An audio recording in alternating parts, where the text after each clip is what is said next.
जयशंकर प्रसाद द्वारा रचित मधवा कहानी का आज हम वाचन करेंगे, उसका अध्ययन और उसकी समीक्षा करेंगे। पूर्व में मैंने आपको मधवा कहानी के तत्वों के आधार पर इसकी समीक्षा से संबंधित व्याख्यान आयोजित कर चुका हूँ। आप उस व्याख्यान को पहले अवश्य सुनें, उसके बाद ही इस व्याख्यान को सुनें, क्योंकि कहानी की जो मैंने समीक्षा की है उससे आपको कहानी के कथानक, पात्र, चरित्र, देश काल, वातावरण आदि सभी का आपको ज्ञान हो जाएगा और उसके बाद आप कहानी के जो महत्वपूर्ण अंश हैं उससे संबंधित आप इस व्याख्यान को सुने। प्रसाद जी की जो मधवा कहानी है वह एक चरित्र प्रधान कहानी है, जिसमें एक शराबी का जो चरित्र है उसके चरित्र को अभिव्यक्त करना प्रसाद जी का एक मुख्य उद्देश्य रहा है। कहानी में प्रसाद जी ने घटनाक्रम पर बहुत अधिक ध्यान देने के साथ साथ पात्र पर भी बहुत ज़्यादा मेहनत की है। पात्र प्रधान कहानियाँ प्रसाद जी को बहुत पसंद है। कई कहानियाँ हमने प्रसाद जी की जो देखी है उसमें सामान्यतः वे पात्रों के व्यक्तित्व और उसके चरित्र चित्रण पर वे अधिक ध्यान देते हैं।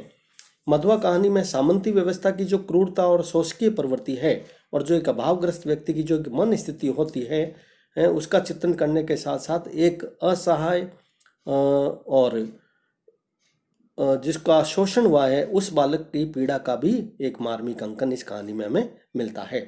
कहानी में बालक मधवा एक अभावग्रस्त है जो उच्च वर्ग के सामंती व्यवस्था का शिकार होता है और शराबी इस कहानी का प्रमुख पात्र है। हम इस कहानी के जो शुरुआत है उसकी चर्चा करके फिर इसके महत्वपूर्ण अंशों पर विशेष ध्यान देंगे। कहानी की जो शुरुआत है वह ठाकुर सरदार सिंह और मधवा की आपसी बातचीत से होता है, जिसमें वह उसके शराब की जो बू उसके आती है उससे संबंधित वह इनकार करता है, लेकिन ठाकुर कहता है कि नहीं, आज तो तुम निश्चित रूप से तुम आज शराब पी करके आए हो। अब इस कहानी में जो ठाकुर साहब कहते हैं कि ठाकुर साहब और जो मधवा की बातचीत है, शराबी की बातचीत, उसमें ठाकुर साहब ठठाकर जब हंसने लगते हैं और पेट पकड़कर हंसते हंसते लोटपोट हो जाते हैं और उसके पश्चात वे कहते हैं कि सांस बटोरते हुए संभल कर जब वो कहते हैं कि और बड़प्पन किसे कहते हैं, कंगाल तो कंगाल, गधी लड़की, भला उसने कभी मोती देखे, चबाने लगी होगी। मैं सच कहता हूँ, आज तक तुमने जितनी कहानियाँ सुनाई सबसे बड़ी टीस थी। शहजादों के दुखड़े महलों की अभागिन बेगमों के निष्फल प्रेम, करुण कथा और पीड़ा से भरी हुई कहानियाँ ही तुम्हें आती है, पर ऐसी हंसाने वाली कहानी और सुनाओ तो मैं तुम्हें अपने सामने ही बढ़िया शराब पिला सकता हूँ। कहानी का कथानक में मैंने आपको बता चुका हूँ पूर्व व्याख्यान में कि जो शराबी है वह ठाकुर साहब को कहानियाँ सुना करके बदले में जो उसको शराब मिलती थी उसका चित्रण इस कहानी में कथानक में किया गया है। और जब वह विभिन्न प्रकार की जो कहानियाँ ठाकुर साहब को वह सुनाता था उसमें वह शहजादों के दुखड़े महल की अभागिन बेगम जी, उनके निष्फल प्रेम, करुणा, व्यथा आदि, लेकिन आज पहली बार उसने एक हंसाने वाली कहानी उस जमींदार को सुनाई थी। उसकी प्रशंसा करते हुए ठाकुर साहब वहाँ कहते हैं कि आज तक जो तुमने कहानियाँ सुनाई हैं उस कहानी से इतर इस कहानी के प्रशंसा के रूप में वे कहते हैं कि ठाकुर सरदार सिंह ने शराबी से कहा कि उस दिन तुमने गडरिया वाली कहानी सुनाई और उसके पश्चात तुमने अलग अलग तरह की कहानियाँ सुनाई। इस प्रसंग में वे कहते हैं कि बड़प्पन इसे ही कहते हैं कि कंगाल को भी अनचाहे माला माल कर दें। मूर्ख कंगाल जो कंगाल लड़की है वह केवल भुने हुए भुट्टों के दाने ही मांगे थे, बदले में वह चाहती तो मोती के दाने भी मांग सकती थी। कहानी जो सुनाई जाती है शराबी के द्वारा उस पर ठाकुर सरदार सिंह है उसकी वह चर्चा करता है कि भुट्टे के दाने समझकर जब मुख में डालकर चबाया होगा तो उसने अपनी नासमझी पर रोना आया होगा।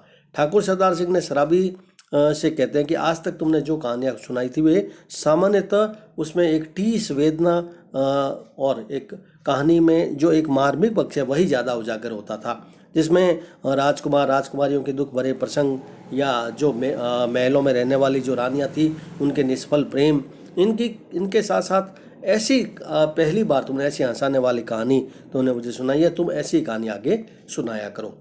ठाकुर सरदार सिंह ने गरीब लड़की के प्रति जो उपहास की भावना है इस प्रसंग से पूर्व वह व्यक्त कर चुके हैं कि किस प्रकार वह उसके प्रति एक तिरस्कार की जो भावना है वह रखते हैं। इसके पश्चात सरकार बूढ़ी से कहते हैं कि बूढ़ी से सने हुए नवाबी के सोने से दिल, अमीरों की रंग रेलियां, दुखड़े की दर्द भरी आहें, रंग महलों में धूल धुलाकर मरने वाली बेग में अपने आप में सिर में चक्कर काटती रही। मैं उनकी पीड़ा से रोने लगा। अमीर कंगाल हो जाते हैं और बड़े बड़ों के घमंड चूर होकर धूल में मिल जाते हैं। तब भी दुनिया बड़ी पागल है। मैं उसके पागलपन की भूलने के लिए शराब पीने लगता हूँ सरकार, नहीं तो बुरी भला कौन अपने गले लगाता है।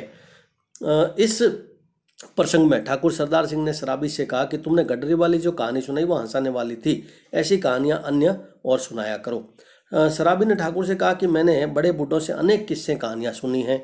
उन कहानियों में नवाबों के सोने के नवाबों के ज़माने के सोने से सुख वैभव से भरे हुए जो दिन होते थे उस प्रकार की मैंने कहानियाँ सुनी हैं।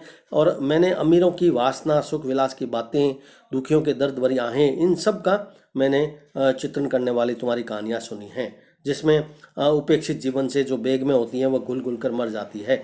पर शराबी कहता है कि ठाकुर जी, समय की गति बड़ी बलवान होती है।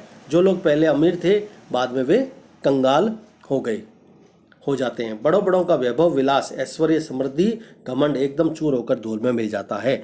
एक प्रकार से वह संवेदनशील व्यक्ति और ठाकुर सरदार सिंह को अप्रत्यक्ष रूप से यह कहना चाहता है कि आप जो यह उच्च वर्ग का जो घमंड या जो सामंती वर्ग की जो वैभव विलास जो आप जी रहे हो, कोई ज़रूरी नहीं है कि वह सदैव बना रहेगा। समय की गतिशीलता और भाग्य न जाने कब व्यक्ति का बदल जाता है और उससे लोग फिर भी प्रेरणा नहीं लेते हैं। इससे लगता है कि दुनिया मेरे से ज़्यादा पागल है। मैं तो शराब में पागल हूँ, लेकिन दुनिया मेरे से भी ज़्यादा बड़ी पागल है।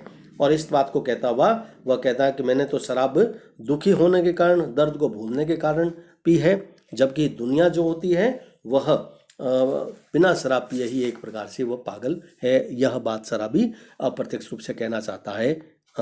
ये प्रसाद जी शराबी के माध्यम से अप्रत्यक्ष रूप से हमारे सामने यह बात व्यक्त कर रहे हैं। शराब पीने की आदत डालना बहुत बुरी लत है और इस मुसीबत का बुरी आदत से सदा दूर रहना ठीक होता है। मानवीय संवेदना और एक शराबी होते हुए भी उसकी जो चिंतनशीलता है उसको बहुत मुखर रूप में यहाँ पर प्रसाद जी के द्वारा व्यक्त की गई है। इस कहानी में अब तक जो ये दो महत्वपूर्ण अंश हमने देखे हैं उसके आधार पर हम यह कह सकते हैं कि प्रसाद जी ने अपने इस कहानी में सरल और सहज भाषा का जो प्रयोग किया है वह इस कहानी का एक महत्वपूर्ण विशेषता के रूप में है। कुल मिलाकर शैली जो है वह बहुत ही भावात्मक है और कहानी के अंतर्गत प्रसाद जी के द्वारा पूरी तरीके से एक मानवीय संवेदना भी इस अब तक के इस अवतरण में हमारे सामने उजागर हुई है।